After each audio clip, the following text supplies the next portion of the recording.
Hi everyone, welcome back to my YouTube channel. I hope सबैजना सन्चै हुनुहुन्छ अनि आज म बाहिर बसेर मेरो कामहरू गरिरहेको छु पेपर चेक गर्ने यताउति आज सटरडे त्यही भएर आज स्कुलको छुट्टी पनि छ अनि मेरो 2 दिन भइसक्यो स्कुलको बिदा भएको अनि त्यही भएर पनि अनि यत्तिकै बोर भइसक्यो म के गरौँ कहाँ जाऊँ भनेर तर जान कोही पनि छैन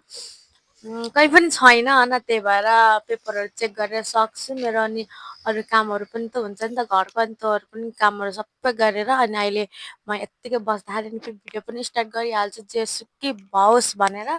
भिडियो स्टार्ट गरिरहेको छु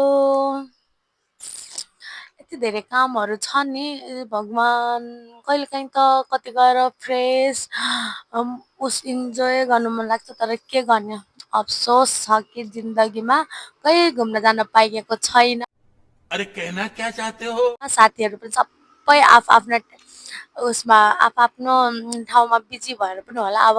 म फ्री हुँदाखेरिमा साथीहरू बिजी हुन्छन् अनि म बिजी हुँदाखेरिमा साथीहरू फ्री हुन्छन् त्यही भएर पनि अनि फेरि स्कुलको बस गइरहेको म बाहिर छु अनि फेरि यति धेरै बसहरूको आवाजहरूले डिस्टर्ब गरिरहेको छ त्यही पनि केही छैन आज म यत्तिकै आफ्नो मनका कुराहरू हजुरहरूसँग गर्न चाहन्छु डोन्ट माइन्ड है साथीहरू म बाहिर बसिरहेको छु नि त त्यही भएर यति धेरै बसहरू हिँडिरहेको छ अनि त्यही भएर पनि त्यसको आवाजले हल्का डिस्टर्ब हुनसक्छ के गर्नु मलाई आज कस्तो बाहिर बसेर अनि काम गर्नु मन लागेको थियो अनि त्यही भएर पनि हो अनि एकैछिन यति काम गरेर भ्याइसकेपछि अनि एकैछिन म यता दाइको घरतिर पनि जान्छु किनकि धेरै भयो म नगएको त्यही भएर पनि हल्का कस्तो कस्तो लागिरहेको छ घरमा यत्रो दिन त घरमा होइन स्कुल के अरे स्कुलै जानु मन लाग्ने कि मतलब केटाकेटीहरूसँग यति धेरै स्टुडेन्टहरूसँग यति धेरै क्लोज भयो अनि यति रमाइलो हुन्छ नि त अनि त्यही भएर पनि होला स्कुल जान यति रमाइलो लाग्छ कि छुट्टी नै नभओस् जस्तो लाग्छ त्यही पनि अब 1-2 दिनको छुट्टी अनि भोलि स्कुल छ अनि त्यसपछि इक्जाम सकिन्छ अनि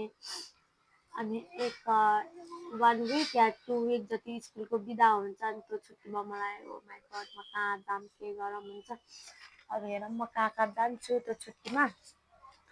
त्यही हो साथीहरू अरू त केही पनि गरेको छैन अनि प्लिज सजेस्ट गर्नु न के अरे अब यो गर्मी महिनामा गर्मी सिजनमा कस्तो कस्तो फुलहरू हुन्छन् कस्तो फुलहरू फुल्छ रोप्न सकिन्छ न मलाई यति फुलहरू यति रोप्न मन लाग्छ यति के तर के गर्ने मलाई थाहै छैन कस्तो रोप्दा ठिक हुन्छ भनेर प्लिज सजेस्ट मी धेरै छैन पेपर चेक गर्न अनि यति नै हो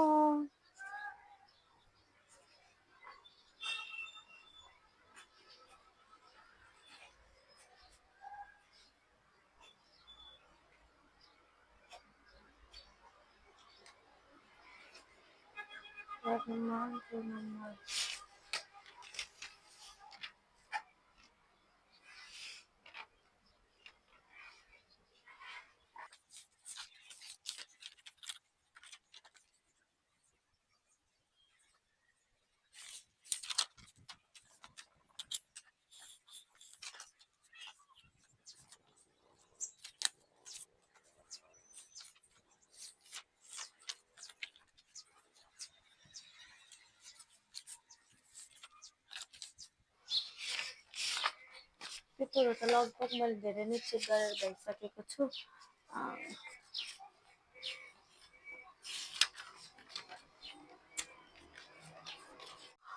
अनि बाहिरको वेदरहरू देख्न सक्नुहुन्छ यस्तो राम्रो गइरहेको छ अनि म आफ्नो मनलाई सम्हाल्न सकिनँ बाहिर बस्नको लागि हो क्या तर मलाई एकदम बाहिर बसेर यस्तो नजारा हेर्दै काम गर्न एकदम राम्रो लाग्छ तर म धेरै जस्तो त म रुममै बसेर गर्छु आफ्नो कामहरू तर आज हल्का शीतल अनि फेरि चिसो हावा लागेको भएर अनि मैले यहाँ आफ्नो काम गर्दैछु मेरो स्नपी त्यहाँ बसिरहेको छ स्नपी नानी मेरो स्नपी अनि आजको वेदर यस्तै छ चिसो मौसम गइरहेको छ सो गाइज अहिले भर्खरै अब पेपर चेक गरेर सक्यो अनि यहाँ नानी यहाँ मेरो भाइहरूले काम गर्दै छन् त्यो भएर चाहिँ मेरो भाइ सिलिम भइदिएको त हो न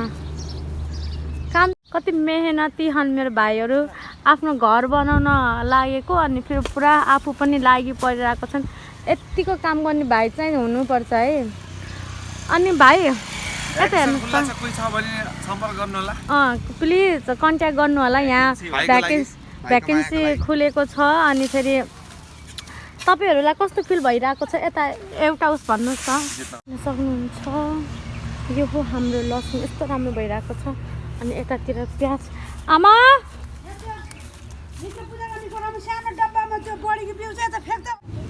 हाम्रो लसुन अनि त्यहाँ फेरि चना केलाउँदै हुनुहुन्छ अनि यता छ हाम्रो लसुन अब लसुन बनाउने कति सानो सानो गाना हो सो साथीहरू अहिले म सबै के अरे खानासाना खाएर अहिले म यत्तिकै मेरो अब यो भनेको फ्री टाइम हो अनि त्यो टाइममा फेरि मैले यस्तो यो फुलहरू बनाउँछु डोरीको लागि राम्रोसँग देख्दै छैन होला डोरीहरूको लागि अनि देख्न सक्नुहुन्छ अनि यही हो मेरो यत्तिकै घर बसेको बेलामा कामहरू यस्तै अनि यसको पनि पाइन्छ भाइ साँच्चै पैसा यस्तो गर्ने यसरी म स्कुलदेखि आएर पनि यही यो गरेर बस्ने अनि त्यही भएर पनि कति थकाइ त लाग्छ के गर्ने गर्नु पर्यो हल्का यस्तो हुँदो रहेछ हल्का थोरै थोरै भए पनि पैसा कमाउन थालेपछि आफूलाई पनि के त्यो पैसा चलाउँदा यताउति त्यो पैसाले के किन्दा सामानहरू आफूलाई चाहिएको बेलामा अनि कस्तो खुसी लाग्छ नि त जे भए पनि आफ्नो पैसा हो भन्ने हुन्छ नि त सो त्यही भएर जस्तो सानोतिनो भए पनि काम गर्नुपर्ने रहेछ मेरो एभ्रिडे घर आएपछिको काम भनेको यही हो यस्तो छ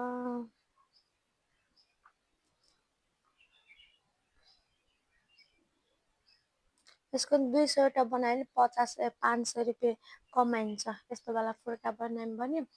जस्तै अब 200 वटा बनायौँ भने 500 रुपियाँ कमाइयो त्यही भएर यस्तै हप्तामा त 200 जति हुन्छ होला यो फेरि सबै आफै हो नि त धागो लिएर बटार्ने यताउति सबै आफै हो गर्नुपर्छ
सो गाइस हातै दुखिसक्यो देख्न सक्नुहुन्छ हामीहरूले यहाँ मोमो पकाएर खाना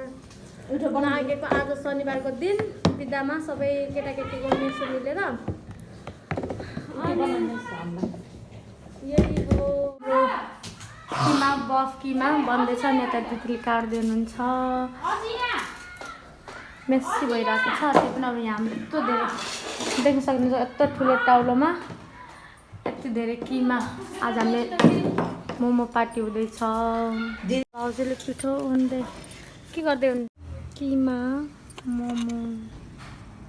वाउ यो मैले बनाएको मोमो तर कति धेरै फुटिसक्यो त्यो हावाले गर्दा हो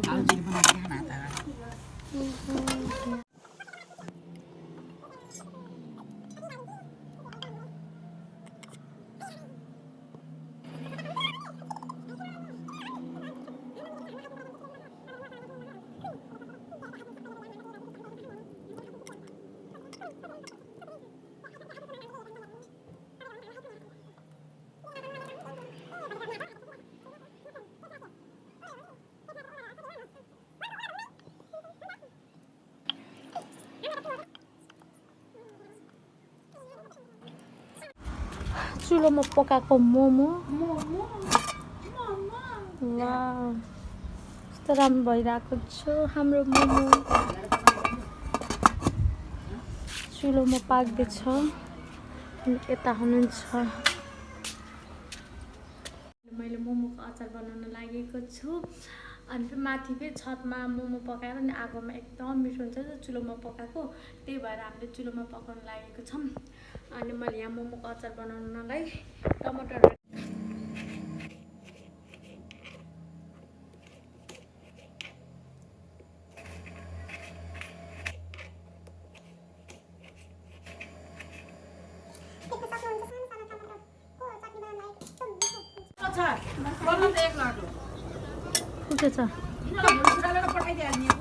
हेलो भाइ मिठो बनाउने कोसिस त थियो यहाँ हुनुहुन्छ हाम्रो मम्मी तपाईँलाई कस्तो लागिरहेछ मोमो खाएर ल भन्नुहोस् त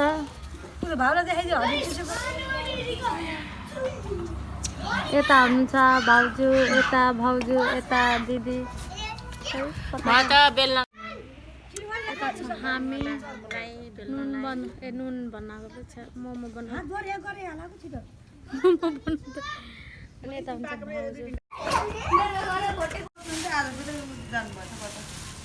मोमो पनि खाइयो